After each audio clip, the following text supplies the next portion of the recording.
I'm here with Margaret Herbert, who graduated from Avondale with an accountancy certificate in 1971. She is Avondale's Alumna of the Year. Margaret, congratulations. Thank you.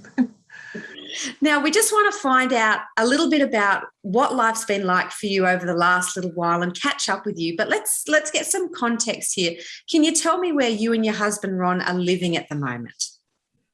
At the moment, we're living in Westmead. We've been here for 23 years after moving around the Pacific into 12 different houses. We bought the current house in 19, whatever, doesn't matter. And we were living here with our 3 children. We're currently empty nesters, as they've all loved and left us and married with grandchildren.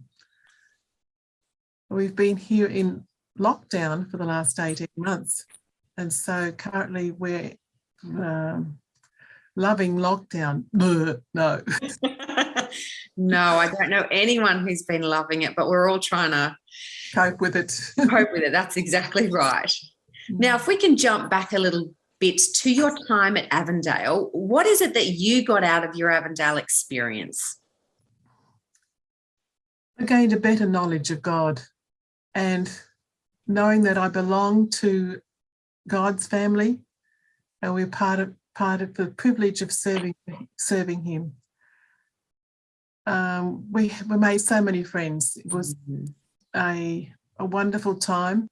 Many of whom we've caught up with in the past and in the present, and it's just been wonderful. We encouraged our children to go to Avondale, and the 3 of them did. And they are now serving in their own ways through the church. Yeah, and that's such a common experience I hear from so many alumni. It's that relationship and that walk with Christ, and it's those friends that people make that really, really set it apart, isn't it? Yeah. Now, you and some friends, still back in the days of Avondale when you were there, got lost up in the Wadigans while orienteering during your time there, and you had to spend the night in the Wadigans. What actually led you to getting lost up there? Well, we were a group of ABAC people that ABAC was doing a night orientation program for ABAC, and there was about 30 to 40 people went in, and we were in groups of 6. We had Bernice Underwood as our leader, Leonie Kitely, and I can't remember anybody else, but I remember Leonie. And we got on top of the Wadigans and found that we had a very steep descent to go down. The moon had been up until about midnight, but because there was no light and because of circumstances, we chose to stay on where we were, sleep on one ground sheet and stay the night, and then walked out safely the next morning. Wait, how many people were on the ground sheet? 6. 6, okay. Comfy, was it? No. We were on rocks. We were on hard rocks. Oh, goodness me. So we intermittently slept. Yeah, I bet. It was the middle of the winter, and I'm a Queenslander, so I'm quite used to New South Wales cold. And you've lived to tell the tale. And we've lived to tell the tale. Now, for the last 22 years, you've been caring for retired workers of the Seventh-day Adventist Church in the sustentation department, and that's within the South Pacific Division. What is it about that role that you find the most fulfilling? And maybe you could just give us a quick snapshot of what sustentation is for those who may not know. Sustentation is a retirement benefit paid to denominational workers in retirement. The scheme is being phased out, and we used to be paying the island fields as well prior to just recently, but we're now just paying Australia and New Zealand. There's about 1,700 Australian and New Zealand people we pay each month, And I have loved every moment of every day, mostly, doing this work. And how has sort of being an accountant and in that role been a ministry for you? Because it's not just about, passing money to those retirees. How's it been a ministry for you?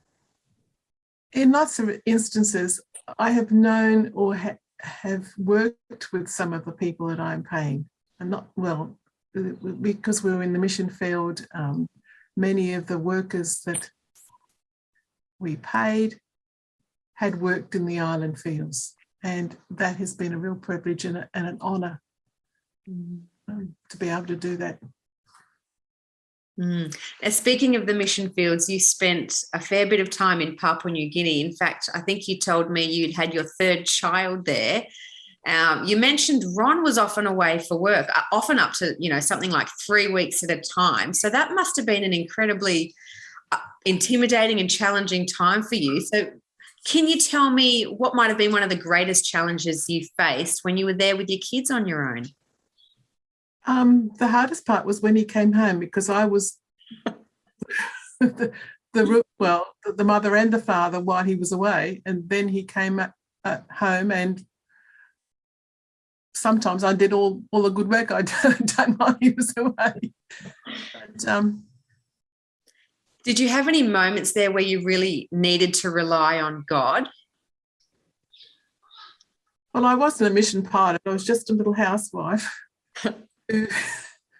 who went one day with Pastor Lester Locke, because he was a volunteer up there and he didn't have transport to go to the markets.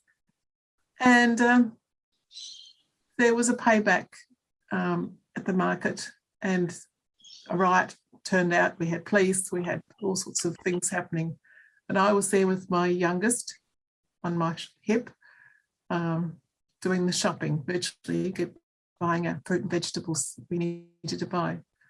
The riot turned out, and somehow behind me was two gentlemen who seemed to be my guardian angels as I walked out of the market, because I kind of figured my stress levels were way, way up.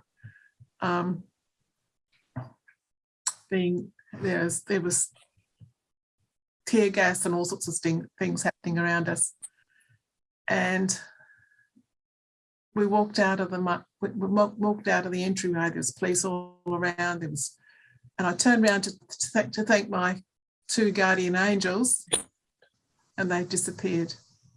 Well, look, for those who are watching, there is so much more to Margaret's story. So I encourage you to head over to our Avondale Alumni Facebook page or to our website to read her citation.